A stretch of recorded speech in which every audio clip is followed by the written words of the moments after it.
Oh, you want to play psycho killer? Can I be the helpless victim? Cross your eyes and scream, man. Scream for your life. Welcome. I'm your Scream Queen, Jenica Olin. This is my 5th episode. We're all new here, so I will tell you a little bit about what you're listening in on. My objective for this podcast is to delve into the themes of horror, both real and imagined. Each episode will cover one movie in depth based on a theme of the month. For December, I'm putting horror in the holidays with Black Christmas. In today's episode, I will be slaying it this Christmas with the Black Christmas 2006 remake written and directed by Glen Morgan. The movie has a cast that any girl growing up in the 90s era will die for.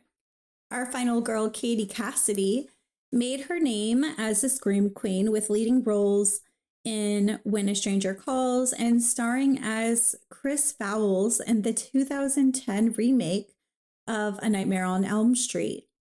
Michelle Thatchenberg plays Melissa. She is a beloved idol of mine as I grew up watching her play Buffy's little sister Dawn Summers in Buffy the Vampire Slayer. Then we have Mary Weinstead as Heather Fitzgerald, who gained her reputation as a Scream Queen in films like Final Destination 3, Death Proof, and the horror series Wolf Lake. Lacey Chabert, I think I said that right, plays Dana. So Lacey is another one of those actresses that hits hard. She is more commonly known as Gretchen Wieners in Mean Girls. Then we have Crystal Lau, who is the drunk and belligerent Lauren Hannon. She's another Scream Queen with roles in Children of the Corn, Revelation, 2001, Final Destination 3, made in 2006, and Wrong Turn 2, Dead End, 2007. We have a returning actress from the original Black Christmas, Andrea Martin. She played Phyllis in the original 1974 Black Christmas. In an interview, she said that she hadn't thought about Black Christmas for 32 years and it came out of the blue. A quick layout of this podcast. Each episode will have an intro, brief synopsis of the movie, an analysis of the film, and then we get into the true crime of it all. I'm a huge true crime fan, and I like to make connections between the true horrors that inspire our darkest imaginations. The truth is, the stuff on screen is way tamer than the true horrors that take place every day. Let's set the scene with a synopsis of the movie. 15 years ago, on Christmas Eve, his family became his victims. What have you done?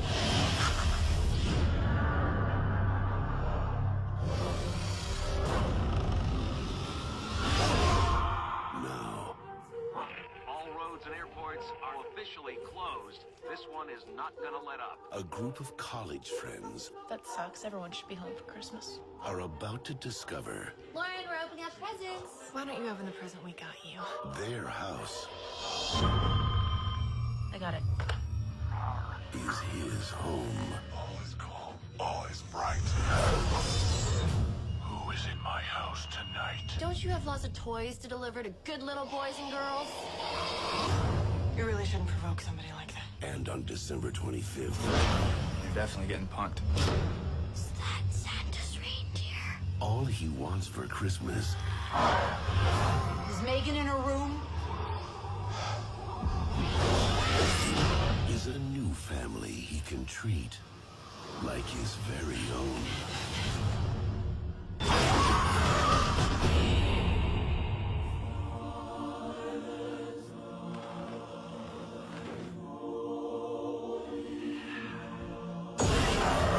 On a snowy winter night on Christmas Eve, in the Alpha Kappa Gamma sorority house, Lauren is getting changed into her pajamas. In the next room, Claire Crosby is writing a Christmas card to her half-sister, Lee. Suddenly, she hears something from her closet. She goes over to the closet door and looks inside. Nothing but clothes. She goes back to her card and sees that her fountain pen is missing. Suddenly, a figure wraps a bag around her head In the struggle, the figure stabs the pen in her eye. At the Mental Institute, not far away, Billy Lenz is being served his Christmas dinner. He is locked away, rocking back and forth in his rocking chair, safely in his cell that is decorated with Christmas lights. Billy opens the small window on his cell and places a present wrapped in newspaper on the ledge for the security guard. The security guard opens it to find nothing that interesting, except on the newspaper is written, "I'll be home for Christmas." The security guard looks into the cell to find it empty, and Billy's chair rocking back and forth, as Billy comes from under the bed and stabs him in the neck with a candy cane. Billy leaves the cell and kills the man dressed as Santa. Outside of the sorority house, Kelly Presley and her boyfriend, Kyle Autry, are talking in the car. She tells him that she's going to spend Christmas with her roommates, but that she will make it up to him. As she kisses him goodbye and goes inside the house, in the sorority house, they have a secret Santa gift-giving thing going, and Miss Mac wants to know who got Billy. According to her, Billy killed his family here. When Billy was born, he had a liver disorder that made his skin yellow. His father loves him regardless, but his mother is disappointed and wants nothing to do with him.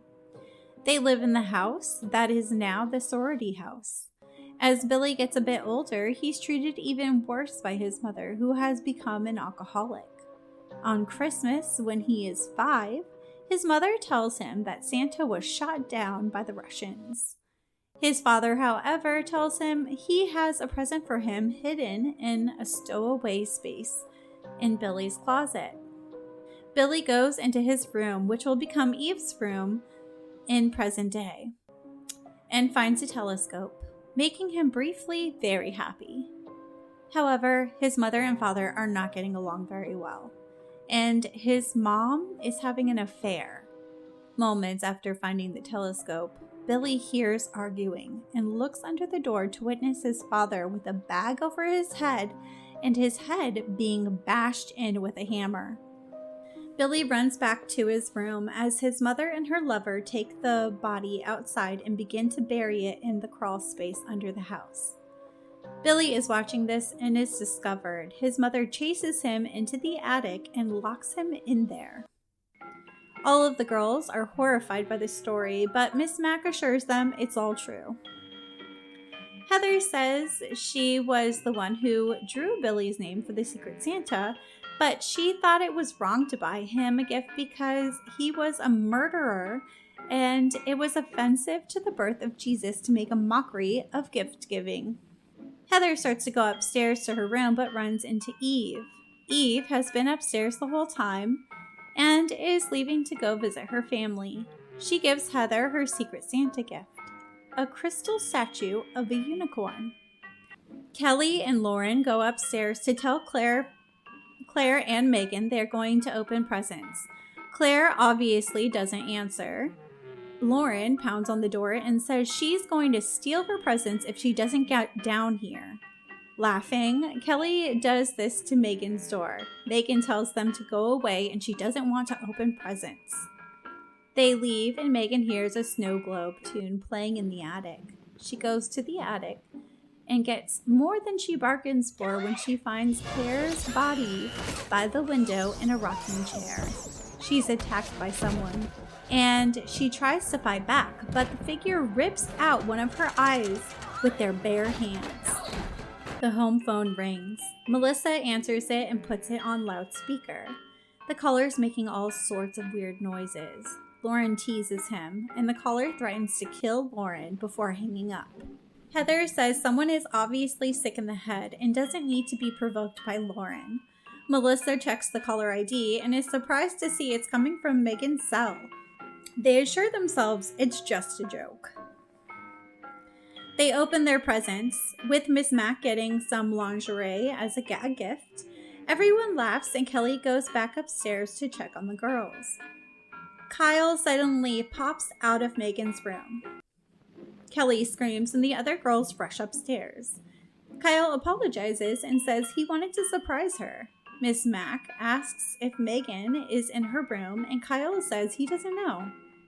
Lauren asks him how could he have just been in her room and not know if she is there.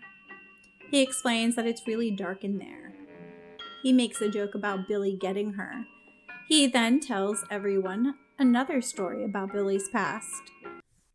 Billy was kept in the attic for many years. His mother and stepfather lived happily without him. On Christmas, when Billy was 12, she crept into the attic and raped him, her own son. 9 months later, she gave birth to a baby girl named Agnes. She loves Agnes and uses the occasion to further reject Billy, looking up to the attic where Billy is kept, and saying in reference to Agnes, "She's my family now." As Agnes grew older, Billy became jealous. One Christmas, Agnes got a doll for a present. A jealous Billy goes on a killing spree and breaks the attic door open. He attacks Agnes and pulls out one of her eyes, stabbing his stepfather in the face and beating his mom to death with a dough roller. When the police arrive on the scene, they find him eating cookies made from his mother's flesh. Agnes was put into an orphanage, and no one knows where she is today. The girls are freaking out by the story. As Kyle leaves, a figure is standing by the tree looking at the presents. Miss Mac asks who the person is. Claire's half-sister, Lee, tells the girls that Claire never called her, telling her she was ready to be picked up, and she's worried. Suddenly, the power goes out in the house. Dana says the circuit breaker is under the house, and she will go turn it on. She goes outside and smokes, dropping her cigarette into a hole in the porch. She hears someone underneath. Taking her flashlight, she opens the door to the crawl space and looks inside. Crazy bitch, I can see your breath. Suddenly, someone grabs her, pulling her in. The two struggle as the figure grabs a gardening tool and stabs Dana in the head. In the house, Lauren is beyond drunk now, having been drinking booze the whole night. Melissa tells her she smells and needs to shower. Starts asking where the other girls are since Claire, Megan, and Dana have disappeared. Kelly questions what is taking Dana so long and is even more startled when someone calls from Dana's cell number and hangs up. The rest of the girls go outside to look for Dana. Heather and Lee find Eve's car still parked outside. They open the door and scream as Eve's severed head rolls out. The girls scream and run back into the house, locking the door behind them. Kelly calls the police, but because of the snow, it may take over 2 hours for them to arrive. Miss Mac tells everyone they can pile into her car and try to find help. Kelly wants to stay together and doesn't think it will be safe on the roads. Heather and Miss Mac decide to leave and try to find help. When Miss Mac gets out of the car to scrape the ice off the windshield, the car starts to shake and Billy's yellow eye comes into view inside the car. Miss Mac gasps as he kills Heather. Her blood spraying all over the windshield. What is that thing? Are you kidding?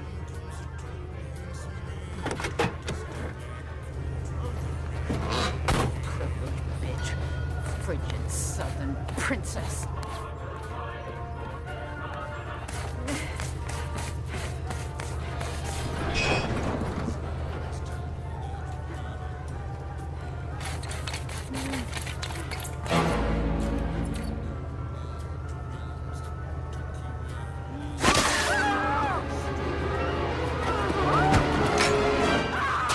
Miss Mac falls against the garage door, causing an icicle to fall from above, which impales her head. Lee notices that Miss Mac hasn't left yet. She decides to go see what's going on. Kelly decides to go with her, leaving Melissa and a sleeping Lauren upstairs. As they leave the house, a figure grabs Heather's unicorn statue and walks down the hall. In the garage, Lee slips on Miss Mac's blood and screams. Upon hearing this, Melissa rushes toward the stairs. A figure grabs and wraps a bag over her head, slamming her into the wall. She rips the bag off and rushes through the house and into her room. She grabs a stick and hits the figure with it. Melissa opens a window and is going to climb out, but the figure throws an ice skate at her, cutting off the back of her head. Kelly and Lee rush inside and call for Melissa, but there's no answer, and they go to Lauren's room, closing the door behind them. But someone is on the other side of the door and kicks it open. It's Kyle. Lee attacks him, and he throws her against Lauren's bed, causing the covers to fall off of Lauren, who is very much dead with her eyes gouged out. Everyone screams, and Kyle insists he isn't the killer. Kelly calls Lauren's cell phone and hears it ringing in the attic. She explains that the killer might be in the attic with her phone. Kyle opens the attic door and is pulled inside. Kelly and Lee are trying to get into the attic, but the door slams shut. Kyle fights back as a bag is put over his head. Kelly breaks the door open and witnesses Kyle being stabbed with a unicorn statue. Then, one of his eyes being ripped out and eaten. Lee attacks the figure and is thrown across the attic, discovering her half-sister's body still in the rocking chair. The figure attacks Kelly, and Lee tries to help but is knocked into a hole in the floor. A bag is put over Kelly's head, but she grabs a fork and stabs the figure in the eye. She gets up and sees the figure has a glass eye. It's Agnes. Agnes attacks Kelly but is knocked into another hole in the floor that pins her between the walls. Billy pushes Kelly into the same hole, accidentally knocking over the candle. Kelly has grabbed onto a string of Christmas lights attached to a small tree, trying to keep from falling completely in. She screams for help as Agnes starts to crawl up the hole. Lee comes to her rescue, smashing open the wall. Agnes grabs Lee's head, but she manages to fight her off. Lee runs through the house and smashes out another wall, finally reaching the spot where Kelly is trapped. Billy is climbing into the hole and Agnes is crawling up it. Lee grabs Kelly and pulls her to safety as the Christmas tree catches fire, along with the rest of the attic, and falls into the hole, burning Agnes and Billy. The two survivors rush outside. Our next scene is at the hospital when Kelly is getting some tests done to make sure she's okay. They need her for some x-rays. Sometime later, Lee goes back to Kelly's room to see if she's back from the x-rays. A body with blonde hair lays in the bed, but as she approaches, the person turns over to reveal Agnes. Lee screams as Agnes grabs her by the throat and snaps her neck. Kelly comes back into the room and feels something is wrong. She finds Lee's new watch. She sees blood on the ceiling above her and starts to leave the room, but Agnes grabs her from behind the curtain and starts to strangle her. Kelly grabs a defibrillator paddle and shocks Agnes in the head with it, killing her. If you're in the UK, this is where the movie ended for you. But if you're in the US, we continue with the death of Billy. Billy comes down from the hospital's ceiling as Kelly rushes from the room. She grabs some crutches that are in the hall and starts to beat him with it. She turns to run, thinking he is unconscious, but he grabs her foot, causing her to fall over a medical cart. Billy grabs a scalpel from the pile of medical supplies now on the floor and takes chase. Kelly rushes to the stairs as Billy comes from behind, slashing her with the scalpel. She grabs him and throws him over the stairway, causing him to be impaled on top of the Christmas tree below. His intestines spew out, and he is very much dead, and Kelly is left to look on in shock as the credits start.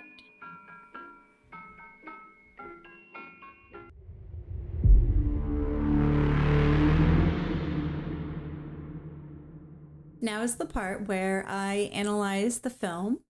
So the 2006 version is a pretty standard slasher that's reflective of the style and approach to horror in the mid-2000s.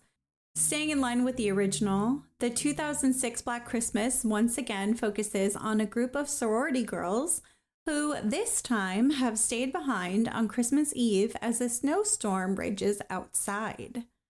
The introduction of Agnes as a second killer was, according to Mary Elizabeth Winstead, incorporated in part to extend the film's narrative arc, given that the phone calls from within inside the house plot was too familiar at this point for audiences.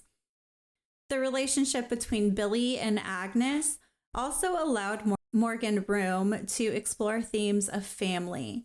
By showing Billy's abusive and sadistic mother, we are able to see the humble beginnings of what can make a serial killer. The backstory given to Billy plays on a lot of what we know about serial killers. He's locked up in the attic for most of his life with no opportunity for social interaction. His yellow skin is symbolic of something being inherently wrong with him, and giving his mom a reason to show disgust towards the new baby boy. His mother is outwardly hateful towards him and takes pleasure in his emotional suffering. This is most prevalent when he is 5. His mother tells him Santa was shot down by the Russians. Moments where she is tormenting him are the only moments when we see her smiling. Then we have the brutal murder of the only person that ever cared for him, his father. He's killed with a trash bag over his head and is repeatedly smashed in the skull with a hammer. In this scene, you can see where he gets this fixation with asphyxiation by trash bags. Then we have the only horrific moment of affection she shows for her son, and 9 months later, there's baby Agnes. I'm so glad that scene is not lingered on. I don't really see what it adds to the plot aside from the intense disgust. I would have still seen their dynamic as dysfunctional, and everything else could have stayed the same without the incest being inserted into the mix. There are plenty of sibling rivalries that would mimic Billy's targeting of Agnes without the whole incestuous thing. As a whole, this is one aspect that we missed from the original Black Christmas. Not the incest, but the backstory. We now know who Billy and Agnes are and why he prefers the attic. The sorority sisters are the opposing side of this family dynamic. While Billy grew up being treated like an outcast, these young ladies are accepting of each other, and they're even seen as like spoiled bitches. This time, we have our final girl telling her boyfriend she needs to spend time with her sorority sisters and be there for them during the holidays. This sprinkled in feminism is from the original movie when another character turned down her boyfriend to be with her sorority sisters as well. In another parallel to the original, Lauren is very much the same type of character as Barb. She's taken care of by her sisters. The character Melissa, played by Michelle Trachtenberg, is taking care of Lauren. She's holding her hair. She throws up. She's making sure she gets into the shower and then safely gets from the shower to the bed and has a puke bucket just in case of emergencies. That's what girls are for, right? This is the type of caring environment you would want to find yourself in. Something Billy and Agnes have no experience with. There's also an odd dynamic between the Claire, who is the first kill in the film, and her half-sister that just randomly shows up. Her sister comes because she's going to spend time with her and they want to get to know each other. There's a lot of emphasis on the fact that it's a half-sister, which personally strikes me as odd because I have half-siblings and I just call them my siblings. That's my brother, that's my sister. We're not I don't call them half. There's just like a degree of separation when you do that. So we don't have much insight into their relationship other than that they don't really have one. And we get the sense like they didn't grow up in the same household. This is another example of a broken household, but this one is a lot more familiar to those who were raised in separate households with two sets of parents. Funny enough, this is what should have happened with Billy's parents. Divorce is always an option, you guys. There's no need to murder your spouse as a way of separating. There are also themes of sanity and mental health like in here. Billy was not placed in a prison, but rather he was put in a mental hospital.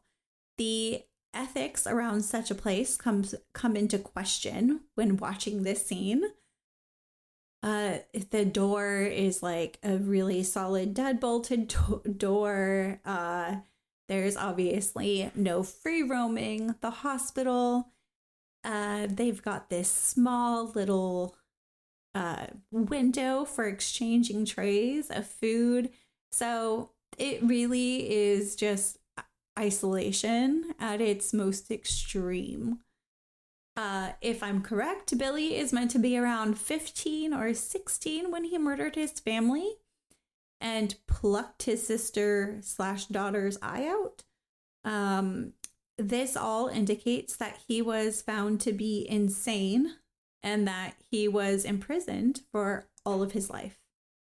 In the attic or in the cell, either one, he was imprisoned. He has not had a life outside of like a set of walls. I have a little note in here that he has never had a day without isolation, which is sad, but Billy's not a sympathetic character at all.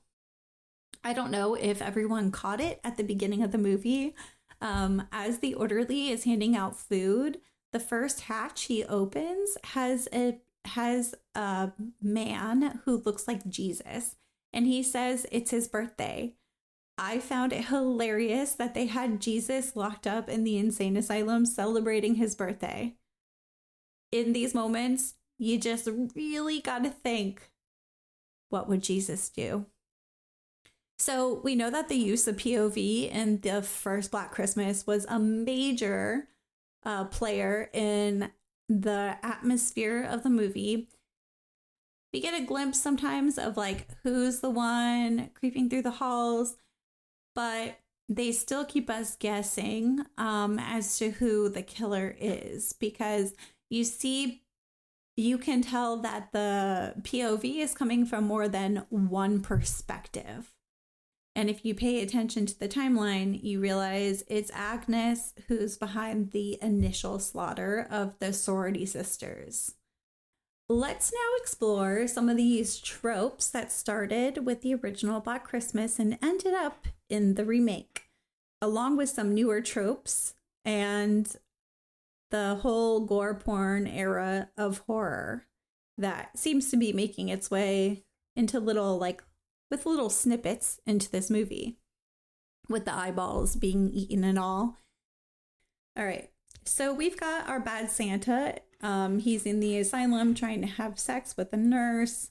In the original, we've got the bad Santa, and he is Barb's boyfriend, and he's like getting kids drunk and cursing.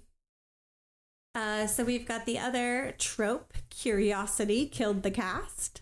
Megan is lured into the attic by footsteps and a snow tune and the snow globe tune, while Dana is lured into the crawl space by rustling noises. You guys don't go into weird tight spaces like attics or crawl spaces searching for things. Like, even if it's not a murderous asshole, like, it's probably some animal down there that will attack you and maybe has rabies. And then we've got death by irony. So there's the whole, like, his mom, Miss Lenz, is like, you're my cookie, I could gobble you up. And then later she meets her demise when Billy uses the the roller to kill her, and then he's making cookies of her flesh and eating flesh cookies as the police come and get him. So that's very ironic. And it was also like a bit of foreshadowing that she's talking about cookies all the time, and you can see her nicely arranging the cookies for Santa and things like that. So we've got our final girl. Kelly is the final girl survivor for after Lee's killed off. So we're not sure. Lee makes it all the way to the hospital, but she's still killed off. I really thought she was going to make it. So director Glen Morgan actually gave several of these girls characteristics of a final girl. Like Heather, for example, is genre savvy and modest. Melissa is a caring mom. She's a caring teen mom. Dana has like a take charge attitude, and Lee has more of a backstory. Kelly averts many final girl attributes, such as having a boyfriend with whom she's implied to have a sexual relationship with, and of course, being the lone blonde in the group. So we've got some more foreshadowing with Dana when she says, "I'd like to bury the hatchet with my sister right in her head." Agnes kills her with a rake in her head. So pretty dead on.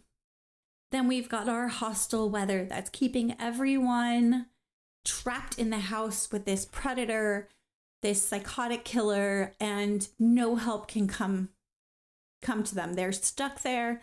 They have to stick it out. Either way, they're dead. When they call the police, they're told that the police can't show up for at least 2 hours, which is an insanely long time to have a friend with a decapitated head and people going missing left and right.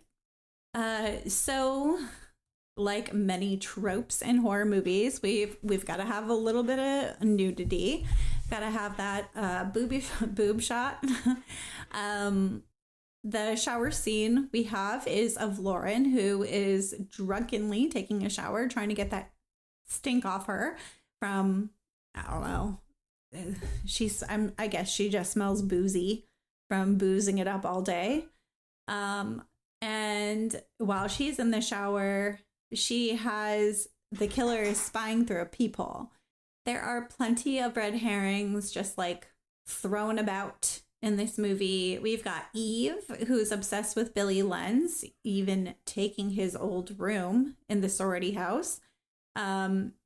She's initially implied to be the second killer until they find her decapitated head.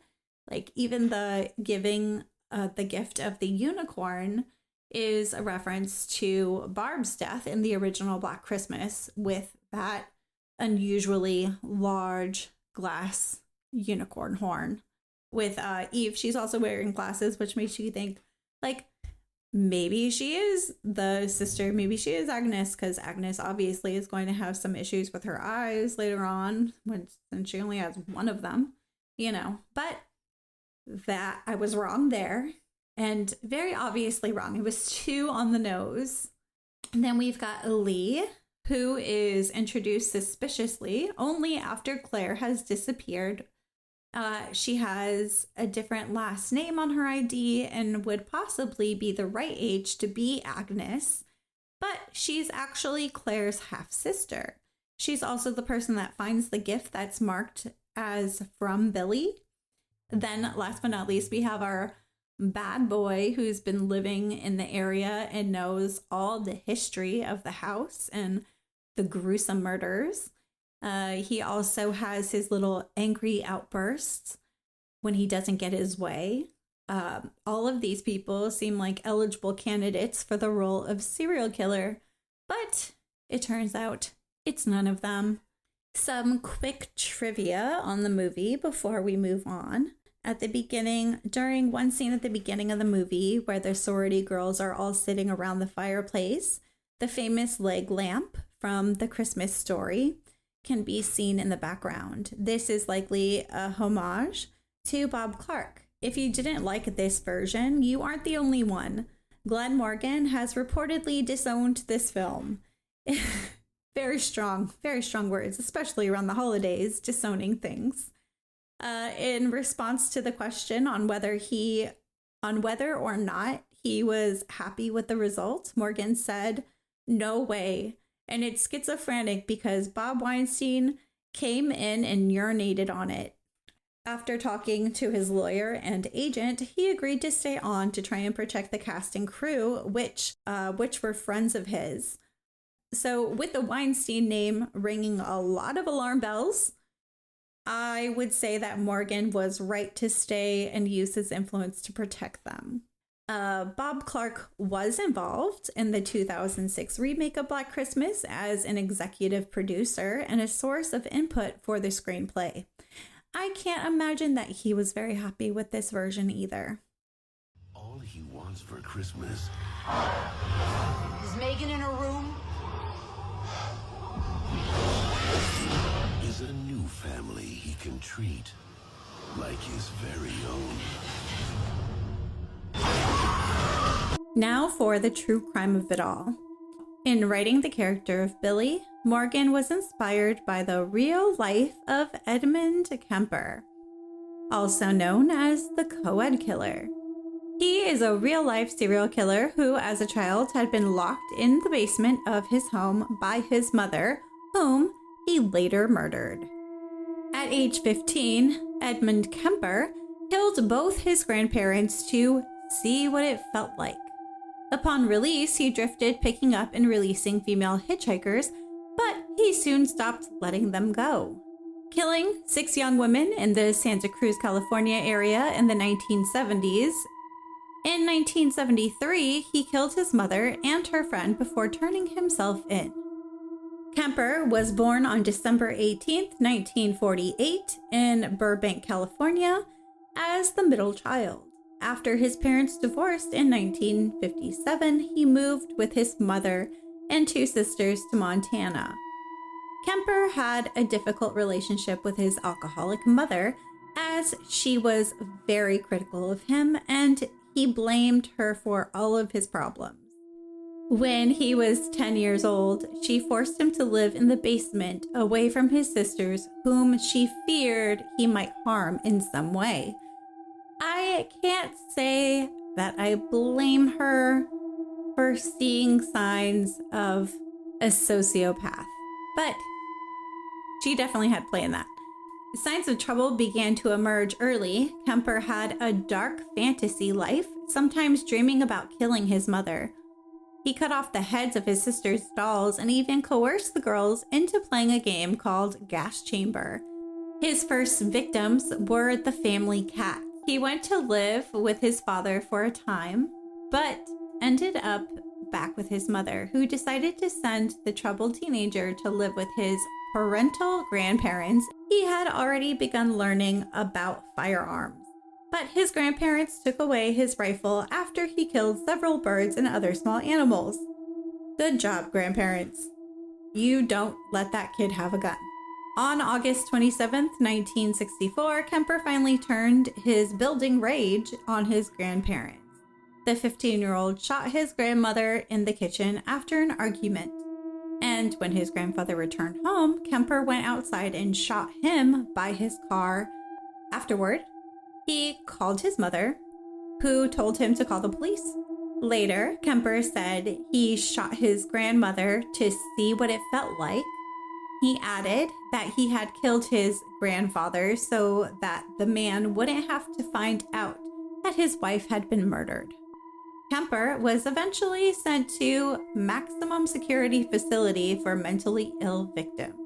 In 1969, Kemper was released at the age of 21, despite his prison doctor's recommendation that he does not live with his mother because of her past abuse and his psychological issues involving her. He rejoined her in Santa Cruz, California. Kemper had applied to become a state trooper, but he was rejected because of his size. Not the murderous rampage that he went on when he was 15 years old, but his size kept him back from being a state trooper because he weighed around 300 pounds and he was 6'9" tall. which led to his nickname, Big Ed. However, he did hang around some of the Santa Cruz police officers. The same year, he began working for the highway department. Kemper was hit by a car while out on a motorcycle, karma. His arm was badly injured, and he received a $15,000 settlement in the civil suit he filed against the car's driver. Unable to work, Kemper turned his mind towards other pursuits. Not a good thing for this guy. He noticed a large number of young women hitchhiking in the area.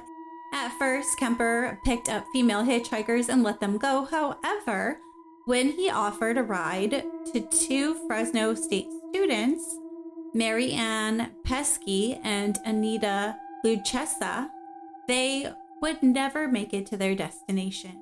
Their families reported them missing soon thereafter, but nothing would be known of their fates until August 15th, when a female head was discovered in the woods near Santa Cruz and was later identified as Pesky's. Luchessa's remains, however, were never found.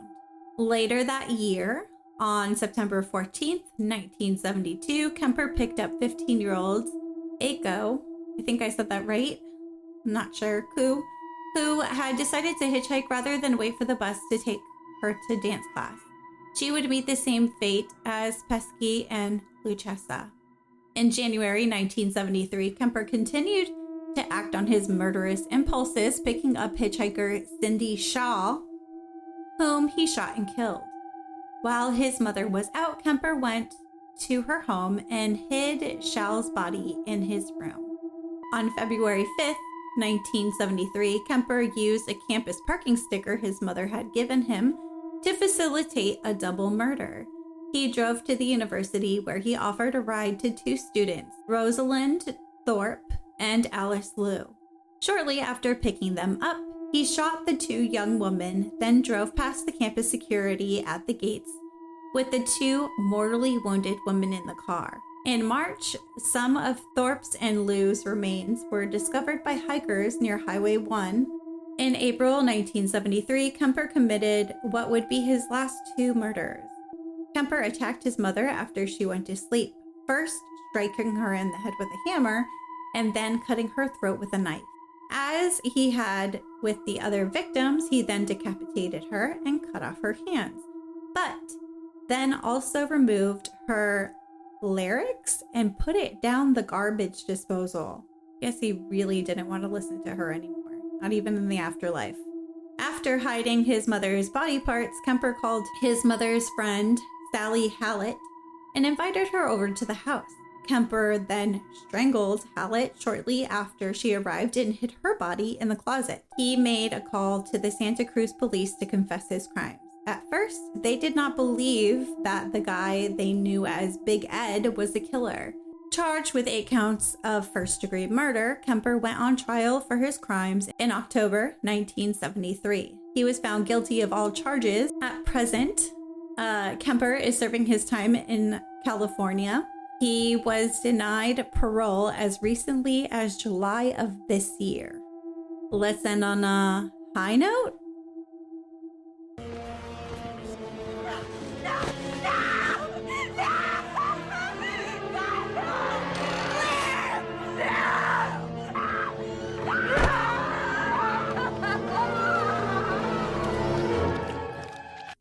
If you've listened to my first few episodes, you'll notice that I'm still trying to find my groove with everything. Trying to just find the flow, what feels right with pacing and where certain information should fit in. If you have any feedback, I am more than happy to take that feedback and grow with it. I'm still in my infancy with this whole thing, and I want to make it the best it can possibly be. If you would like to collaborate on something, I would love the opportunity to connect with more people in the horror scene, especially here in Orlando, where my home base is. I have a horror event monthly at Conduit in Orlando, Florida. And my next one is going to be on December 16th, where I will be your host. The movies I cover each month at my events will also be what I cover on this podcast.